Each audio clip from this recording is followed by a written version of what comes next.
Yes, greetings and the best of salutations. Just want to express myself in this wise.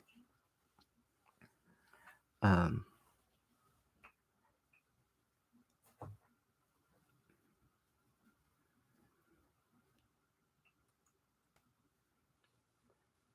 existing, existing beyond existence, existing beyond existence,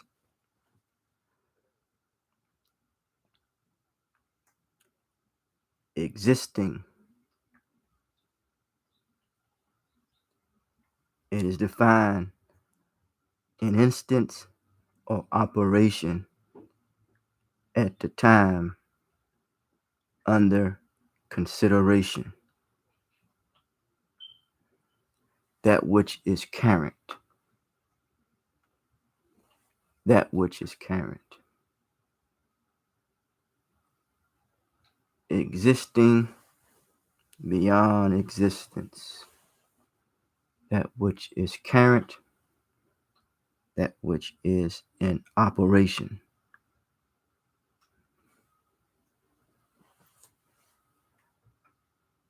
I always like to say that I try to operate as a social health engineer, meaning to combat that which had socially been constructed that does not work in my favor.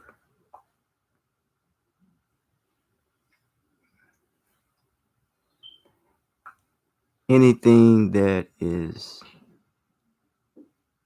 demeaning, degrading, or even immoral as well as unethical, it does not work in my favor.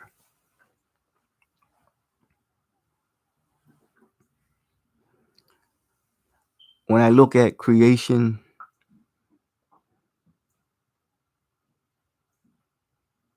I see and try to connect with the beauty of it because it will be in my favor to do so. My imagination may wander, and it could be a what if. Is a what if a automatic distorted thought? The question of concern is trying to find relevance, importance.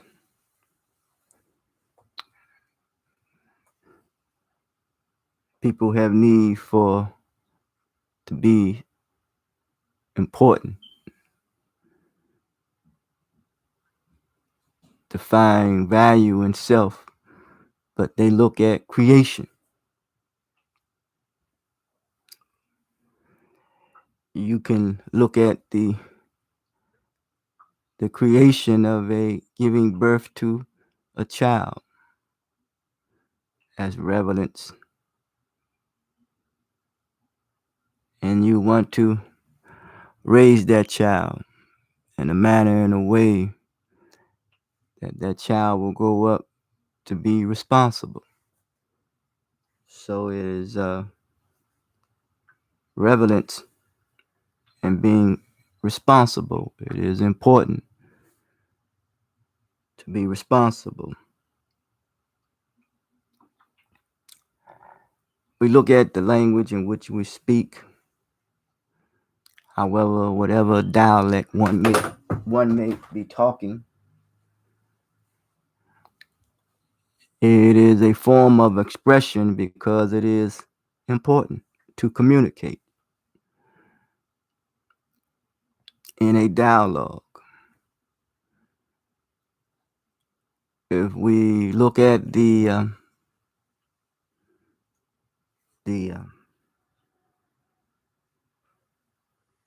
the production of this from an agricultural point of view,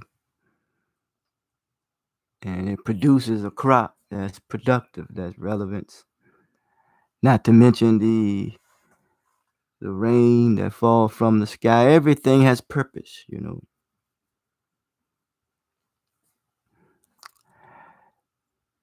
The key to it all is the intentions behind what he or she does as a human being, and that which comes out of the mind of the human being.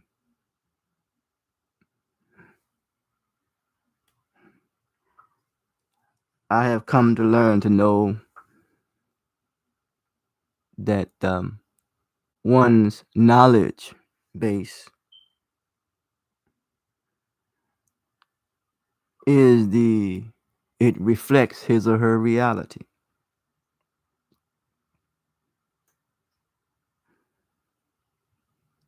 And when one knowledge base reflects his or her reality, you know, there is a saying that you are where you're supposed to be.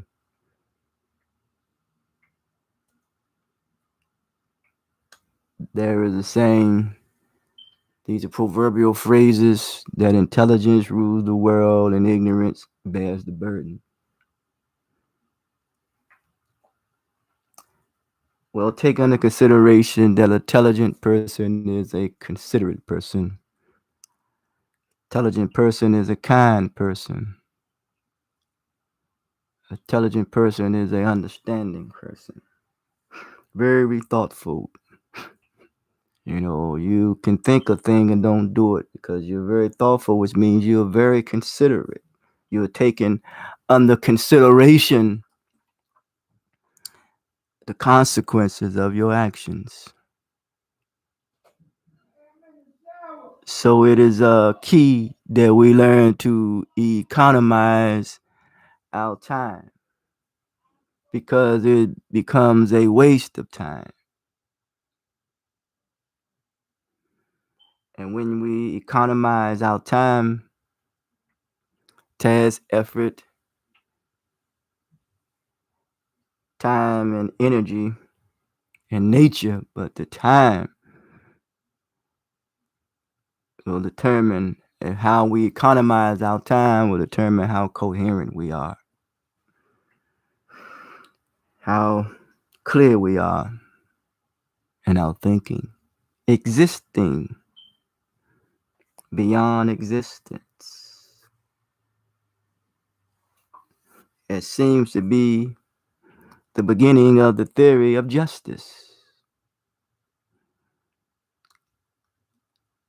because you are taking to an account the consequences and the responsibilities of your actions, your feelings, your thoughts, your attitude, the language that you speak, and your actions. You're taking it to consideration. That's justice. But it's all theory. That's put into practice, once again, is the intentions behind it.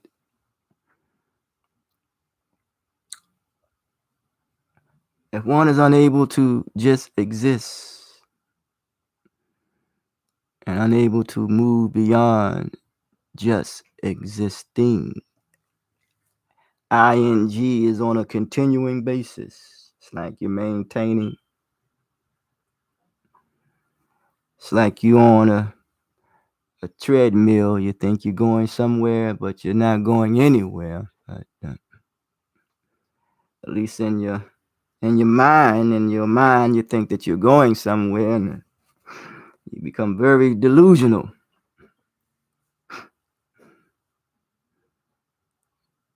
Distorted thoughts, distorted reasoning.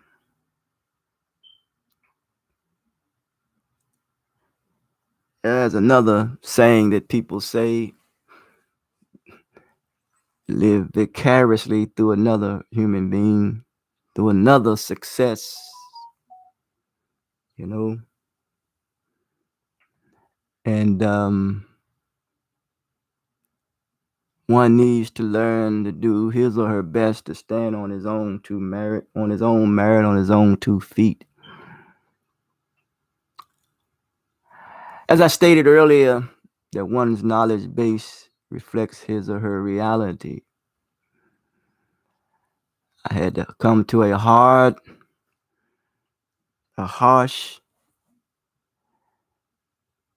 difficult,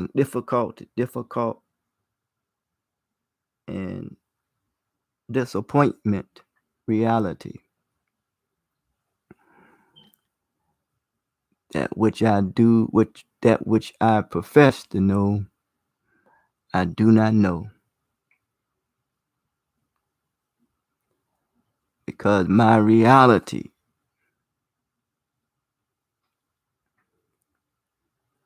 tells me that this is what I know, because this is where I am. It does not necessarily define who I am. Because if I promote the value of self-worth, the worth is in the degree, but not in the value. The value is unlimited. You know, people will say, this is people who thoughts and idea come from other folks as well. We all learn from each other. That you are where you're supposed to be, and that's based upon your knowledge base, because it reflects your reality. And for me, truth is the cause that impacts and affects the results of one's reality.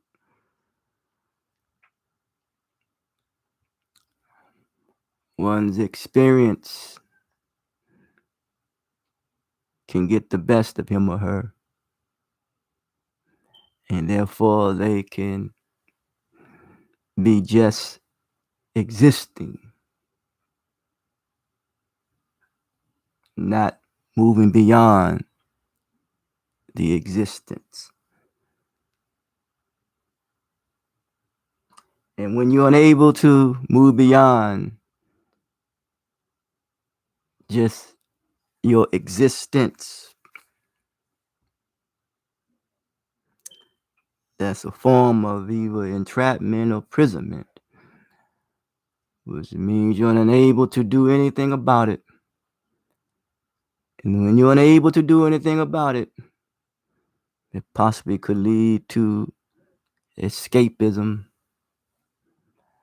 It possibly can move to compensation. You try to make up for it and exaggerate your self-importance, and remember that the exaggeration of self-importance, when we look at media, press, and television, and we look at the actors, that their self-importance is elaborately constructed, very exaggerated, and that becomes the model and the manner and way in which you want to exist and live your life. Exaggerate one's self-importance, you become a superman or a superwoman. There is no such thing. It's very diabolical and very delusional in thinking. We're living in a society where that was overlooked is the beauty of the trees, the sound of the birds, the wind. And we celebrate humans and their success. That becomes the model and the guide. It has nothing to do with the character, because that the material that has been given to us to build on our humanity is character. And character is the outgrowth of one's humanity. Were humans born to poison other humans with their knowledge, with their intellect, and even with the uses of drugs and other substance toxins? Were humans born to be intoxicated. We're human born to be bought and sold and propositioned and prostituted and marginalized.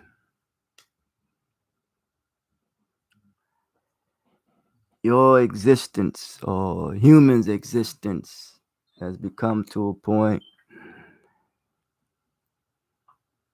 maybe it's contingent upon the other person existence, or his or her existing is the result of your existence, and then that becomes a form of manipulation and exploitation.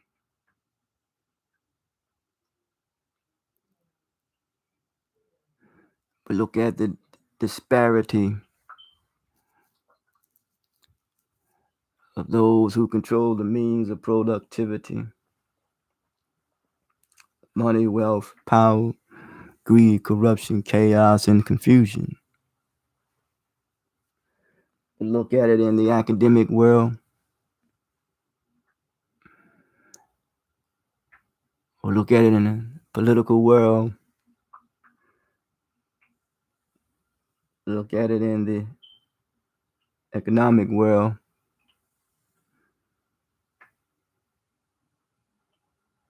religious world. The key to social life is family. Those who participate in that will find joy, and those who don't will find joy and misery. The human family, the need to cultivate healthy and whole, productive relationships. You can get anything you want in a society, do anything, if you work together.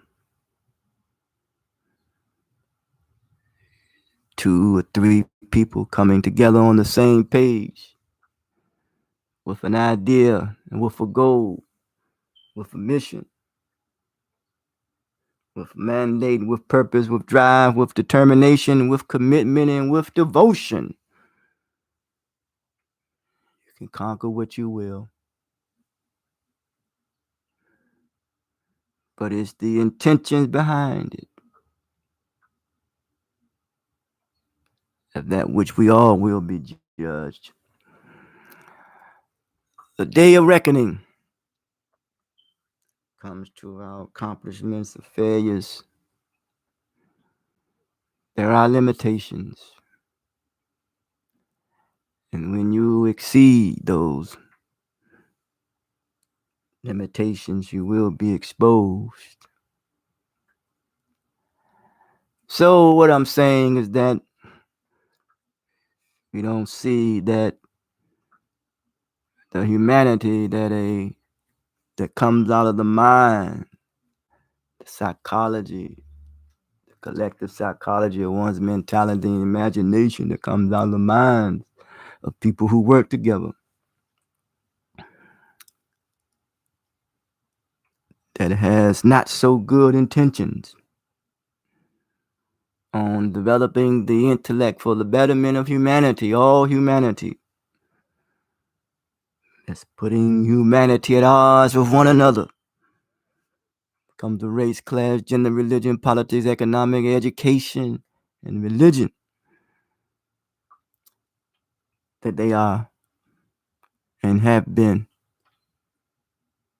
more so ever being exposed. Some will argue that the 1% think a certain way, and then therefore I'm just using statistics because the statistics benefit the statistician, so therefore that renders them to be successful. Successful at what?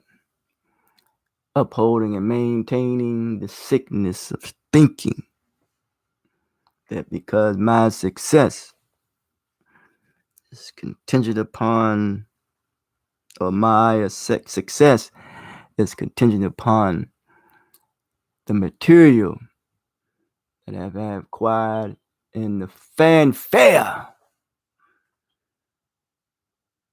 that goes with it. Vanity is the enemy of consciousness,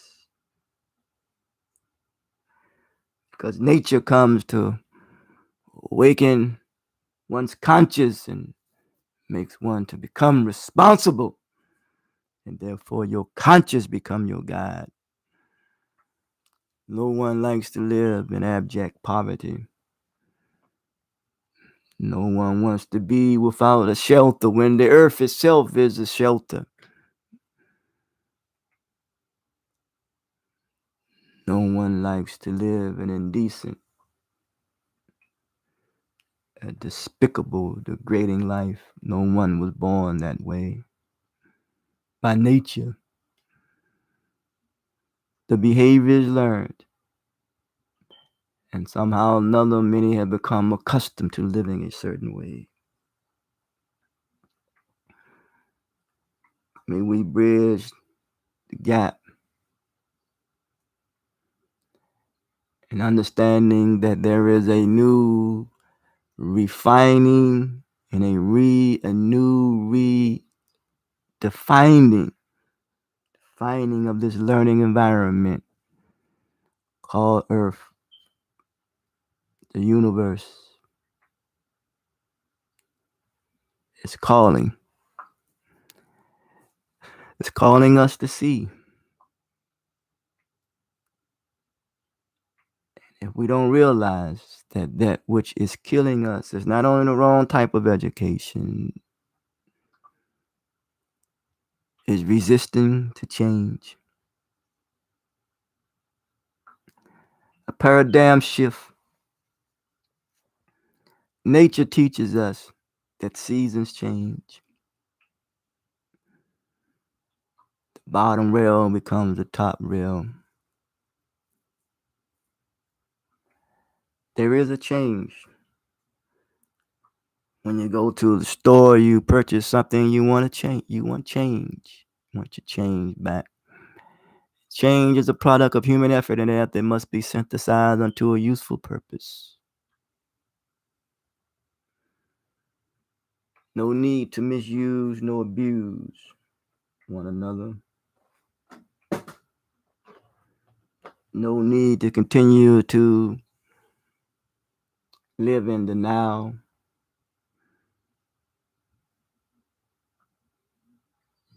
You cannot run, nor can you hide from yourself. Is it to a point that you don't expect anything different from certain people? So maybe we need to overcome what I call a learning disability, overcome our indifferences slash indifference,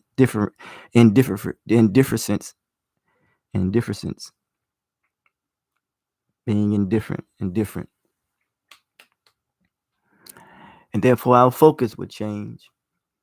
Our focus would be on the similarities rather than the differences. In closing, I would say this. I have came across, as many have, and I just use many in a plural sense. I've read some material. The measurement is that which I've read made me become more accountable. Has it built my character?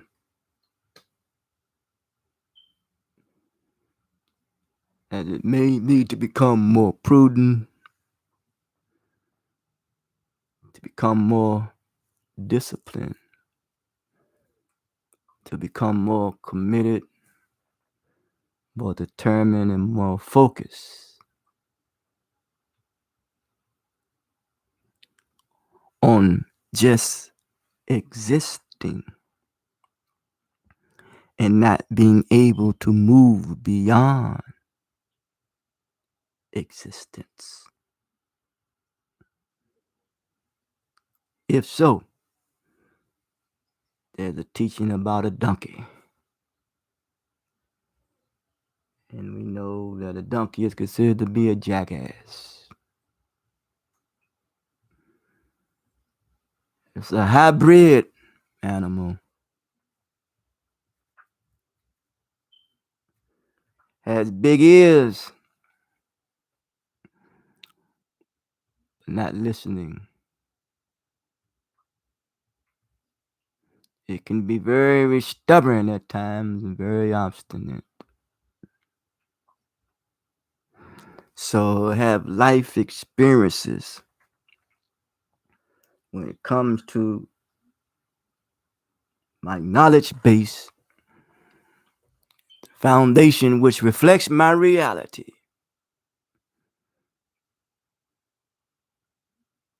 Is it strong enough to hold me up? And is your knowledge base strong enough to hold you up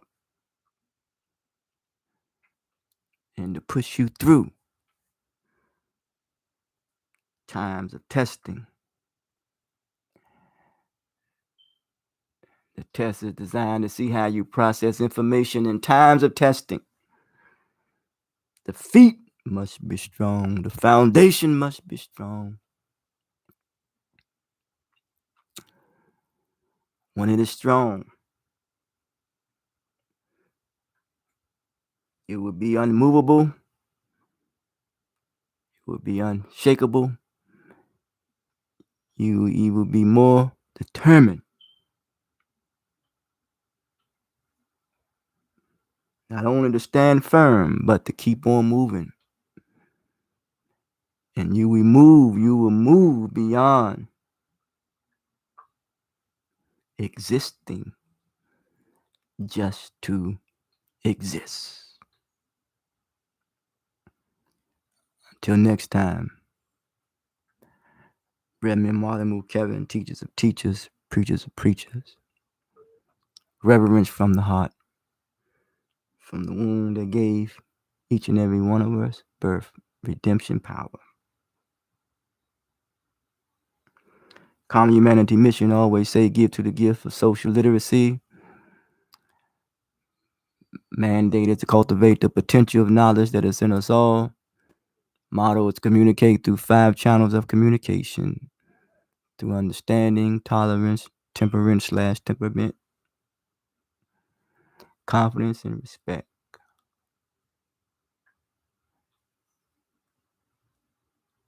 The mission, promote the value of self-worth. Once again, the motto is communicate with precision.